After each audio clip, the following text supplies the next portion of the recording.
During your trip here to Asia, you promoted the investments by Samsung and Hyundai, but back home in the United States, Americans are dealing with record high inflation.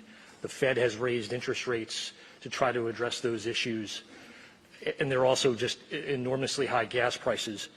Given the cross currents of the economy right now, the war in Ukraine, the China lockdowns that we've seen, should Americans be prepared for a recession?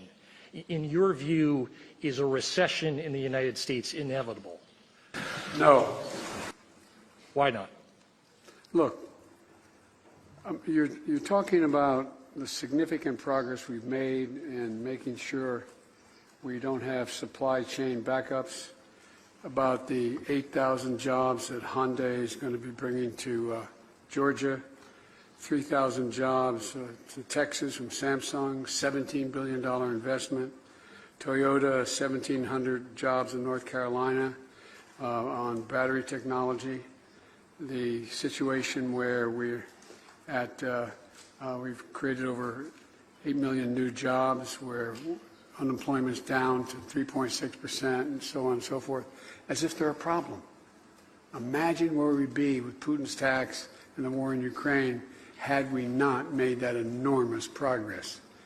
Our GDP is going to grow faster than China's for the first time in 40 years. Now, does that mean we don't have problems? We do. We have problems that the rest of the world has, but less consequential than the rest of the world has them because of our internal growth and strength. Here's the situation. And when it comes to the gas prices, we're going through an incredible transition that is taking place that, God willing, when it's over, will be stronger and the world will be stronger and less reliant on fossil fuels when this is over. You see what Europe is doing relative to the importation of Russian gas. You see what, anyway, I won't go through it all, but, and what I've been able to do to keep it from getting even worse, and it's bad. The price of gas at the pump is something that I told you, heard me say before, would be a matter of great discussion at my kitchen table when I was a kid growing up. It's affecting a lot of families.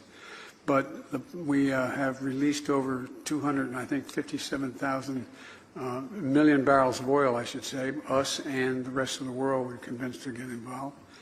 It's helped, but it's not been enough. We also find ourselves in a situation where we have food shortages. Food shortages because of Ukraine. There are literally millions of bushels of of grain being held up in Ukraine that would fundamentally impact positively on the market in terms of bringing down food prices across the board. So we're finding ourselves in a position where we're working very hard with American farmers and American agricultural products to provide more fertilizer and a whole range of things. This is going to be a haul. This is going to take some time. But in the meantime, it seems to me the best thing I can do, in addition to try to get the Middle Eastern countries, including OPEC, to raise their production of oil and move along that route, is to see to it that we continue to grow our economy, create jobs. And the other thing is, there's a second way. I know you don't want to talk about, people don't want to talk about it right now, and I won't take up the time, but there's a second way to impact on inflation in terms of people's daily cost. If you're able to have child care at 7% of your income, if you're able to be in a position where we were able to provide for a tax cut for middle-class people and working-class people, et cetera, all those things would be very helpful. But when we have a 50-50 Senate, it means we have 50 presidents. And I'm having a little trouble getting some of these things passed. But we're not going to give up. We're going to keep pushing.